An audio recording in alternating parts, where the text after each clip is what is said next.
From the highest realms of heaven to the deepest pits of hell, Lucifer's fall is a tale of power, rebellion, and redemption. But who exactly is Lucifer? And why did this celestial being fall so far? Let's uncover the secrets of the fallen angel. Welcome back to Mythic Mysteries, the channel where we dive deep into the most captivating stories from myths, legends, and lore. Today, we embark on an extraordinary journey to unravel the mysterious and enigmatic tale of Lucifer, the fallen angel, once the most glorious of all heavenly beings, now the embodiment of darkness and evil. Lucifer's story is one that has been told and retold for centuries, evolving through various religions and cultures. But beneath all the layers of myth, theology, and storytelling, there lies a deeper narrative that raises questions about freedom, pride, and the pursuit of power. So, sit back, relax, and let's explore Lucifer's dramatic fall from grace and his transformation from heaven's brightest star to hell's darkest ruler. Part 1. The Origins of Lucifer. To fully understand Lucifer's dramatic fall, we must delve into his origins, tracing back to his creation in heaven. Before he became the fallen angel that would inspire myths, stories, and legends for millennia, Lucifer's existence began at the dawn of creation.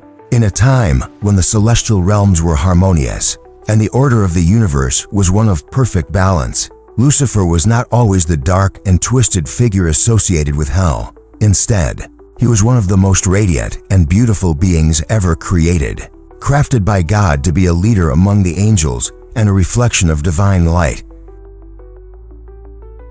Lucifer's name, Lucifer, is derived from the Latin words lux, meaning light, and fer, meaning to bring, translating to light bringer or morning star. This name reflects his essential role within heaven. He was created to reflect divine light and bring that light into the world. He was the shining beacon in the heavenly hierarchy, a symbol of purity and radiance.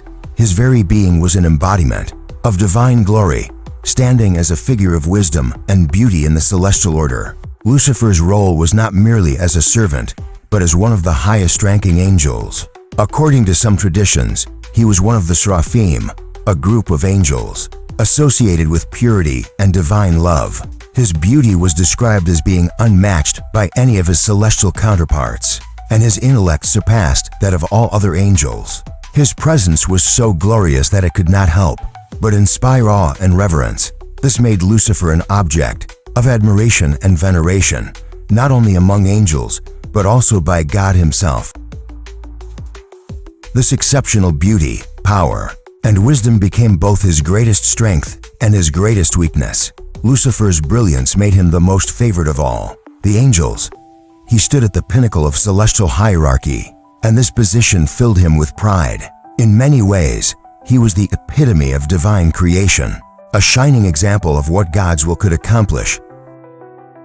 Yet, as with all great beings, this power had its dangers. Lucifer, despite his unparalleled beauty and wisdom, was not free from the internal conflicts that all beings, even divine ones, experience. In his heart, Lucifer began to feel something that would eventually lead to his downfall: pride. Pride, the flaw of believing oneself to be superior to others, began to take root in Lucifer's heart. He began to look at the divine order, which placed God above all, and feel that he, too, deserved such reverence and glory. This pride started as a small ember within Lucifer, but as time passed, it grew into a powerful flame that consumed him. The more he basked in his own brilliance, the more he believed that he deserved to be the ultimate ruler of heaven, not God. In his eyes, the grandeur and power he wielded seemed to place him on an equal footing with God. This shift in his thinking marked the beginning of the tragic downfall of Lucifer, and it set in motion a chain of events that would forever alter the course of existence. Lucifer's transformation from a being of divine radiance to the embodiment of defiance and rebellion was not an immediate fall. It was gradual, taking root deep within him. The more Lucifer's pride grew, the more he began to see God's authority as a hindrance to his own glory. He had been entrusted with immense beauty and power, but instead of using those gifts to serve the Creator, he began to desire to overthrow him and claim that glory for himself. Part 2. The Seeds of Rebellion. Lucifer's rebellion did not begin with a single act of defiance, but rather with a slow, internal transformation over time. His pride and ambition began to cloud his judgment and his once pure heart. As he grew more powerful and influential in heaven, he began to see himself not just as a servant of God, but as a being equal to, or even superior to, God himself. His power and wisdom, once gifts given to him by God, became the fuel for his desire to usurp God's throne. The rebellion began as a whispered thought, a subtle seed planted deep within Lucifer's mind. He began to think, why should God rule over me? Why should I not be the one to ascend to the highest throne? Lucifer's internal struggle grew more intense. He began to see himself not as a mere servant, but as a peer to God, deserving of the same level of worship and authority. This transformation was slow and insidious, a gradual turn from humility to arrogance. The Bible's description of Lucifer's fall hints at the arrogance that led to his rebellion. In Isaiah chapter 14, verses 13 to 14, Lucifer is quoted as saying, "I will ascend to the heavens. I will raise my throne above the stars of God. I will sit enthroned on the Mount of Assembly, on the utmost heights of Mount Zaphon. I will ascend above the tops of the clouds. I will make myself like the Most High." These words reveal Lucifer's desire not merely to challenge God, but to become God, to elevate himself above the Creator and take control of heaven. At the heart of this rebellion was Lucifer's growing desire for independence. He no longer wanted to serve God or even to be a reflection of God's power and light. Instead, he craved sovereignty and authority, self-rule. He wanted to be free from the limitations placed upon him by God. In his mind, he saw God as a rival, someone whose authority needed to be overthrown. Lucifer was no longer content with his station in heaven. He wanted more. This desire for power and self-determination began to spread to other angels in heaven. Lucifer, with his immense charisma and influence, began to gather supporters. He convinced many of his fellow angels that God's reign was flawed and that they too deserved to rule over heaven. These angels, filled with envy and admiration for Lucifer, began to follow him. The rebellion, which began as a single thought in Lucifer's mind, now had a growing following, and the stage was set for the great rebellion. Lucifer's ambition was not one born of a simple desire for power, but of a grand vision. He believed that he could lead a new order in heaven, one that would be ruled by him, and that the universe would be better off under his rule. This vision became a consuming obsession for Lucifer, and he began to rally the angels around him, promising them greater power and autonomy. However, the more Lucifer focused on his desire to overthrow God, the more he lost sight of his original purpose to reflect the glory of the Creator. His mind became consumed with the idea of revolution, and he no longer cared about his place in the divine order. His sense of duty and service was replaced with a thirst for power and the very qualities that had once made him beloved among the angels. His wisdom, beauty, and brilliance became the tools of his rebellion. Part 3. The Rebellion and the War in Heaven. Lucifer's pride and ambition soon transformed into a full-blown rebellion. What had begun as a quiet and subtle desire to become God had now turned into an open defiance against the divine order. Lucifer's challenge to God was not just a personal decision. It became a movement within heaven, a war of ideas. As Lucifer sought to overthrow God's authority, Lucifer began to openly defy God's commands, rejecting his authority and promoting his own vision for heaven. He used his immense influence to gather a following among the angels, convincing a third of the celestial beings to join him in his rebellion. These angels, drawn to Lucifer's charisma and promises of greater power, began to openly oppose God and align themselves with Lucifer's cause. The rebellion was no longer a solitary act of defiance by one angel, but a massive uprising that threatened to tear heaven apart. The war that followed, known as the War in Heaven, was a battle of cosmic proportions. The armies of Lucifer, led by the fallen archangel, clashed against the loyal angels who remained faithful to God. The conflict was one of unimaginable power and destruction, with celestial beings waging war in a realm that was once peaceful and harmonious. The war raged for what seemed like eternity, with each side fighting for control of heaven and the universe itself. Lucifer, despite his vast power and the strength of his followers, was no match for God. God's might and authority were absolute, and the rebellion was ultimately doomed from the start. Despite the best efforts of Lucifer and his angels, they could not overcome God's power. As the war reached its peak, God, in his infinite wisdom and justice, cast Lucifer and his followers out of heaven, sending them into the abyss of hell, a place of eternal torment and suffering. Their beauty, power, and glory were stripped away, and they became the rulers of hell, forever separated from the Creator. The rebellion, despite its failure, left a lasting mark on the universe. It was not just a battle for power, but a lesson in the consequences of pride and the dangers of defying divine order. Lucifer's fall marked the beginning of the eternal struggle between good and evil. Light and darkness, his rebellion, though crushed, would continue to shape the destiny of all creation for eternity. Part 4. Lucifer's Fall, from heaven's brightest star to hell's ruler. Lucifer's fall was not just a physical descent from the heights of heaven, but also a deep, profound spiritual transformation. This was not simply the loss of a lofty position, but the utter corruption of his being, mind, heart, and soul. Once the most exalted angel in heaven, Lucifer was now condemned to become the embodiment of rebellion and defiance. His fall from grace was a dramatic shift from his former splendor to the dark, desolate depths of hell, where he became a twisted reflection of his once pristine self.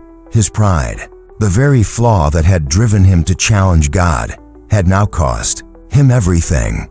The fall was not a single event, but the culmination of Lucifer's deep internal rebellion. Driven by a desire to overthrow God, this ambition had gradually consumed him, transforming him from a glorious angel into the dark force of evil we now recognize. Lucifer's descent was, in a sense, both a literal and metaphorical fall. He had descended from the highest celestial realms to the lowest depths of hell, where once his beauty and radiance had illuminated heaven. Now his very presence cast a pall of darkness upon the world. The radiant morning star, whose light had once been a beacon, was now the ruler of the damned. But Lucifer did not submit easily.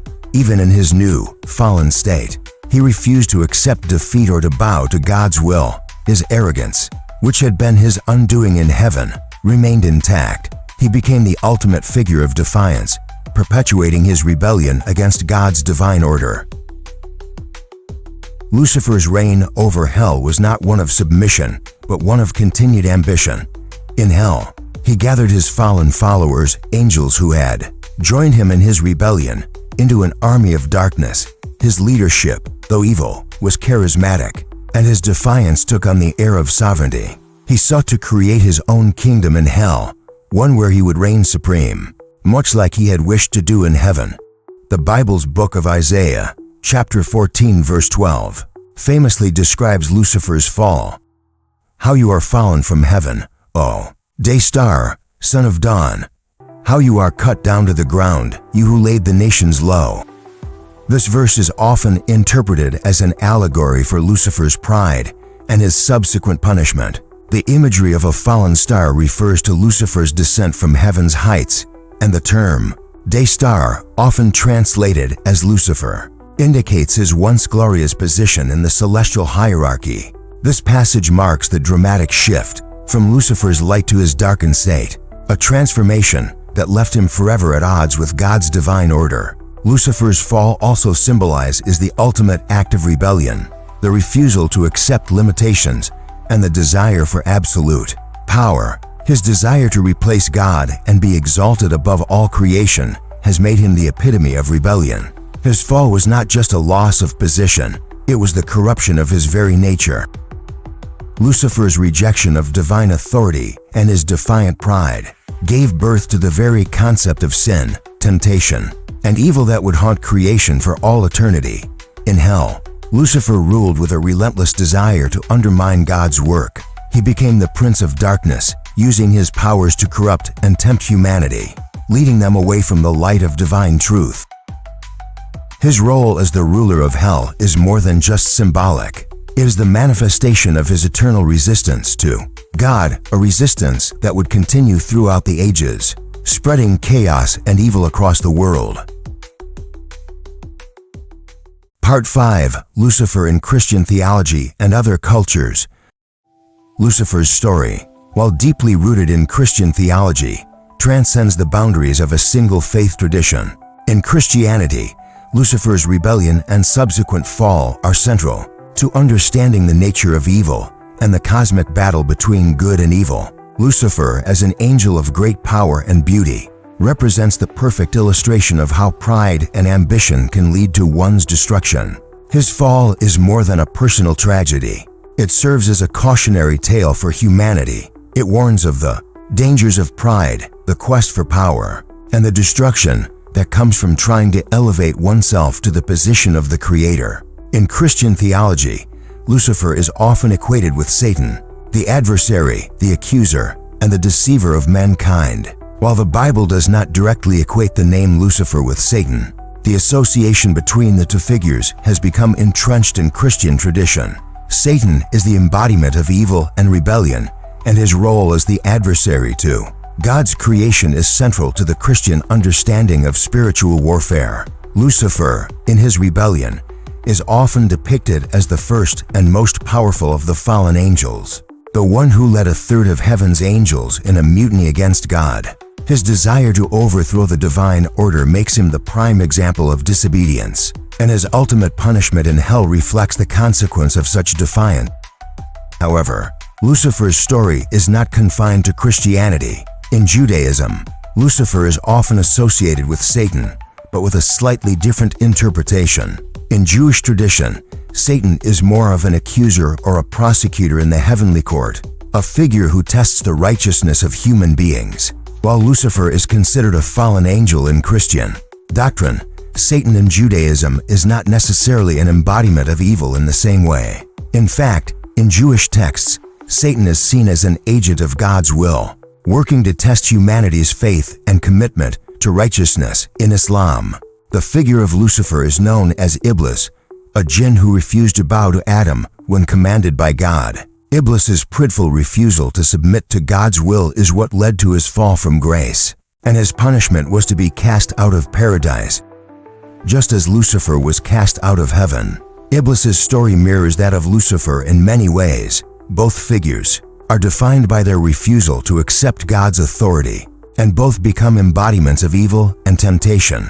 However, in Islamic tradition, Iblis's refusal to bow to Adam is seen as a symbolic rejection of human superiority, marking a key difference in the theological interpretation of the fall. Throughout various mythologies, Lucifer's fall from grace finds echoes in stories of defiant figures who rebel against the gods. In Greek mythology, the story of Prometheus, the titan who defied Zeus to bring fire to humanity, bears a striking resemblance to Lucifer's rebellion. Like Lucifer, Prometheus sought to empower humanity, challenging the divine order for what he believed was a noble cause. Both figures sought to elevate themselves and their creations by defying the supreme gods, and both were punished for their actions.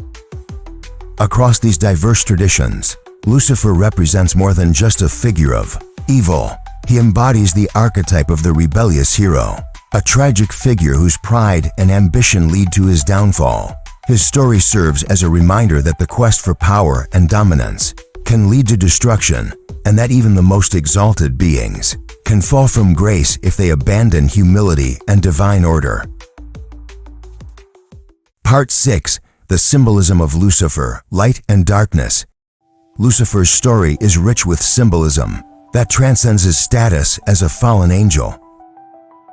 His name, Lucifer, meaning light-bringer or morning star, is deeply ironic, especially given that he is now associated with darkness, sin, and evil. This duality of light and darkness gives his character a complexity that makes him one of the most fascinating figures in religious and mythological narratives. Lucifer's initial role as The bringer of light symbolized his exalted position as a beacon of illumination in heaven. He was the one who heralded the morning, the one whose radiance shone brightly among the angels. However, this light was not merely a physical manifestation. It represented knowledge, wisdom, and beauty, qualities that made Lucifer one of the most powerful and revered beings in the heavenly hierarchy. Yet, his fall from grace demonstrates the perilous nature of such power. Lucifer's rebellion can be interpreted as an attempt to bring light to the world, not the true light of God, but a light of his own creation, one that would empower him to rival the Creator. In his pride, Lucifer believed that he could redefine the very nature of light itself. His desire to bring this new light to the world, however, blinded him to the truth. He became unable to distinguish between true light, the light of God, and a mere illusion of power, a false light that served only his own ambition.